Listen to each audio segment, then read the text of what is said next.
Hi friends, it's Terry Stewart, independent Stampin' Up! Demonstrator located in Central Maryland. So today I have an alternate card project for the paper pumpkin, the January 2023 Key to My Heart paper pumpkin kit. So let's dive in. I'm turning the camera now. If you get sick, look away. The camera's moving, and you know when it moves, you always see my big light, my big head, before you see my workspace. Okay, workspace. Let's see. There we go. That should work. There. Yay. Okay. Camera is set. You see my paper pumpkin kit. And let me get my laptop going over here. So, if anybody... Is this it? Yes. Has any questions or you want to ask me a question? There we go. All right, paper pumpkin kit. This is the January 2023 Key to My Heart paper pumpkin kit. Tells you what came in the kit. You got the kit, the ink spot, the stamp set, and what the dimensions were. So this kit made 9 Valentine's cards, which I already have made and given away. So they made 3 each of 3 designs. What's left in the kit is the stamp set that came with the kit. There's an ink spot, but I like my big ink pads. And then there was some leftover dimensionals, and then there was some odds and ends. And I'm going to be using these odds and ends today. And that's it from this kit. So let me show you the project that I used, and it uses a technique called masking technique. Oh, actually, I wanted to pull something else out of this box because I masked some of the negatives from the die cuts. So there was die cuts for the cards. There was these locks, 2 round locks. We have the Mango Melody, and they were on this card and that card. So I saved these when I punched out my dies to use on those cards, and then I placed them on my card front, and I did a masking technique. So let me show you what I'm doing here. So put that to the side. I have a card base. I have 2 pieces of Whisper White, and they are 4 by 5 1/4, and then this little piece, which is 1 1/4 by 3 1/2. I think it's 3 1/2. Anyway, you can find all the measurements and cutting ingredients and everything on my blog at stampinghair.blogspot.com. You should see that in the link below, whether you're watching this on Facebook on replay or whether you're watching on YouTube. Check the description below. You'll see the link that goes to my blog. I'll have all the cutting measurements. And so while you're on Facebook, follow my page. And if you're on YouTube, like and subscribe to my channel so you'll get notified every time I go live. So now let's get to what I did. So I had another outline, and I cut those pieces out, just snipped them off, and we're going to do some masking. So I already did these 2. I took my masking paper and pop those in here. I'm going to pop these down onto this and show you how I created these on the top. And these 2 little pieces were in the dies, and they also popped out. Well, on my card, the first card, I just traced that outline on Mango Melody paper and cut it out. But then I thought, well, why couldn't I do that for masking paper? So that's what I did up here on the top. And let me bring in my scrap paper, pop this down. And so then I have this masking paper. Stampin' Up! Sells this masking paper. I think there's 12 sheets. I'm still using just 1 sheet. And you can reuse it. So this is the paper that I used. And I'm going to tape my cover up all the little bits so when I do my brushing, my ink brushing, I don't get any on the cardstock base. The way I created these little masks here, I took a piece of my masking paper, took these outlines, these punch outs, I held them down, got my pen, and then just traced them like this. Oops. It doesn't matter if the pen slips because I just traced them out and cut them, stuck them on my sweater to de-sticky them because they might be a little too sticky, and then stuck them down just like that. And that's how I did the top two up here, and I'm going to do these two. All right, and you can use this masking tape to hold it in place. I've got my blending brush and bring in my ink, and this is how I created these locks from the die cuts, I guess the negatives. And I'm just going to swirl this around. Hopefully the camera's not jiggling. Yeah, watch that. Maybe it's needed some more sticky on that. I shouldn't have stuck it again down on my shirt. But sometimes the masking paper can be a little too sticky or tacky, and it can pull up your cardstock. So you want to make sure that you de-tack it. Get up on this lock. I guess that's the hole with the lock. That's part of the lock. What's that open part that you can swing out and attach to whatever? Okay, so I'm just going around, and when I feel like it's dark enough, then I'm going to do the big reveal and pull off my mask. I think that looks pretty good. It looks pretty orange right now, and that was what I was going for. And you can run this underwater, or if you have a chamois, rub it on the chamois, and the chamois will absorb some of that ink. All right, so here's the big reveal. So peel my front off.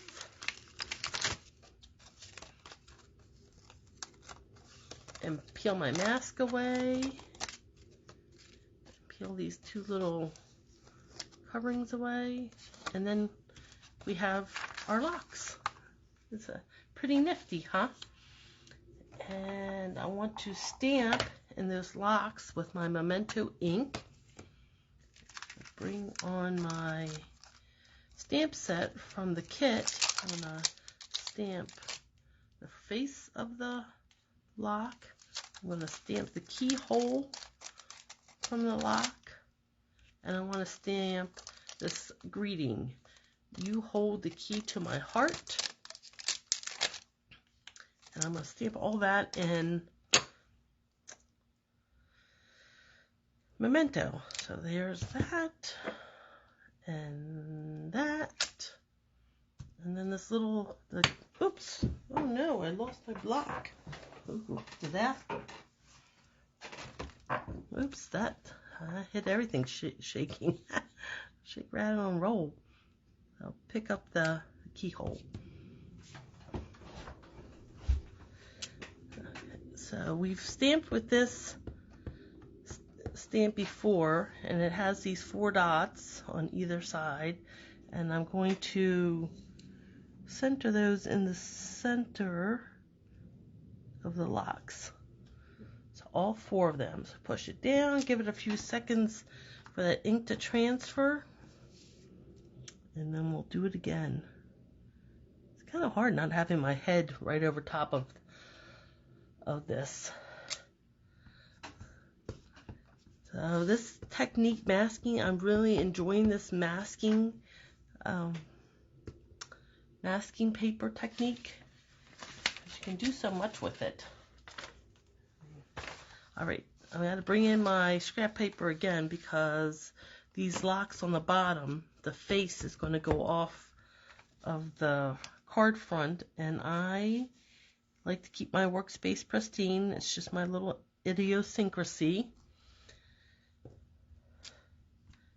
And then one more. So if you're a Paper Pumpkin subscriber, you can get the refill for this kit, and it's currently available on the website. And now we're going to put the keyhole on these locks. I'm going to center that on that lock front. And it's a pretty simple, because you can see through the photopolymer stamp to know where to place it. So it works. It's very easy to do. Okay, and so our card front is complete. And now I'm going to stamp on my piece of Whisper White, and that's basic white. You hold the key to my heart, so I thought this sentiment fit perfectly with these locks. And I'm going to put that right in the center of this cardstock. And that's all for the, I think, let's see what's inside of this. Yeah, I left this blank so I could write a personal note. So that is all the Memento ink. And I'm bring in my Mango Melody, because I'm going to stamp the key. So let's see, let me get another block here and find my ink, find my stamp set. And this one's going to have the key and this heart-shaped block. And that's going to go on the inside.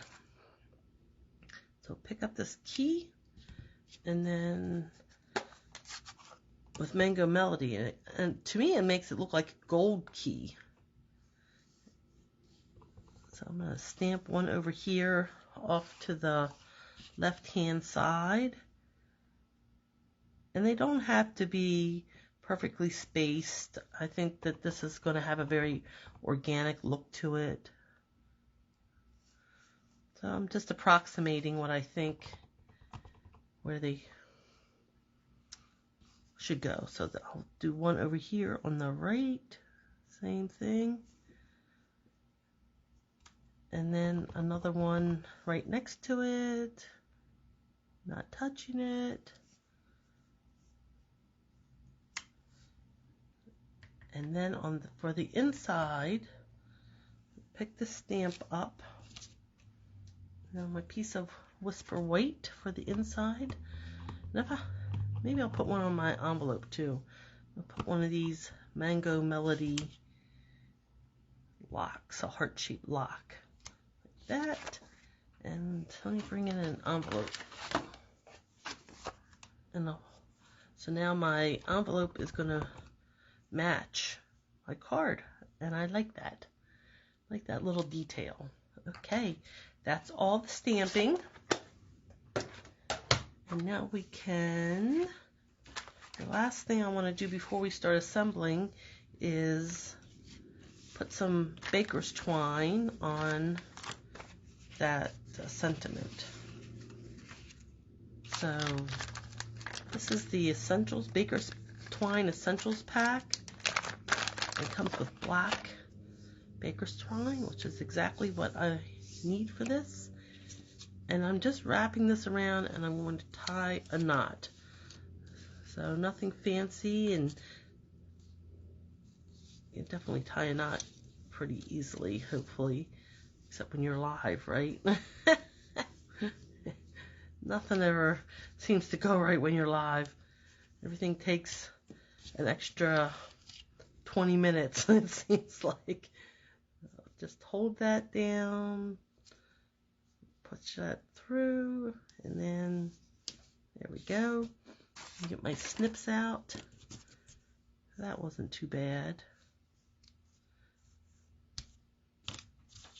Okay. And on the back of this, I'm going to be using some dimensionals. And these are the dimensionals that were left over from the kit.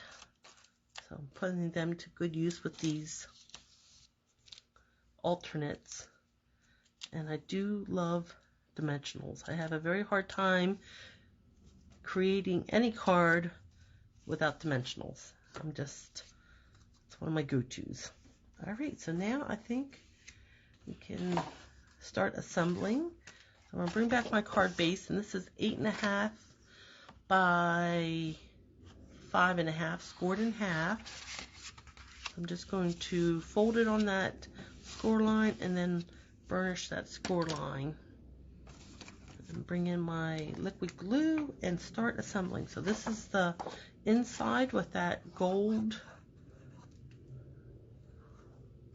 lock, a heart-shaped lock. So I could give this, maybe it's a little love note to somebody special in your life. I might give mine to my husband, because he does hold the key to my heart. And then this is going to be the white layer, the Van Gogh Melody layer. So we'll put this layer down, this white layer. And then I think the longest part of this card was probably the design and maybe the cutting out the little piece of masking tape and doing the blending brush. But it is going together quickly. I do have another card that I plan to show tomorrow, and it's a very quick and easy card.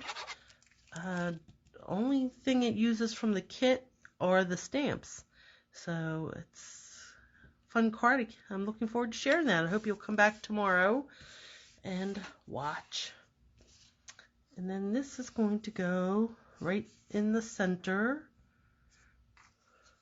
So you can see on the difference between these two cards. I had the mask up a little bit. It was a little further down, but it doesn't really matter. Again, it has that kind of a organic feel to it that doesn't have to be perfect. And I'll look at it and might think, oh, I should have done that. But the person who gets it, they'll just think, wow, you made that card? They won't see the things that I might call slight imperfections, but actually aren't imperfections. And then I'm just going to center this maybe towards the middle or down a little bit, depending on where those locks ended up. So there is my card with masking. So I showed you how to mask in the negative of that die cut, how to use the masking paper to use the die cut to create the inside of the lock. So I don't know, do you like the cardstock inside or the masking? I'd be interested. Leave me a note, let me know which you prefer. Anyway, there you go. Thank you so much for joining me. I hope you'll come back tomorrow, or like and follow my Facebook page if you like this project. Subscribe to my YouTube channel so I can bring you even more fun projects. You'll be notified when they are posted. And until next time, remember, stamping is fun. Bye.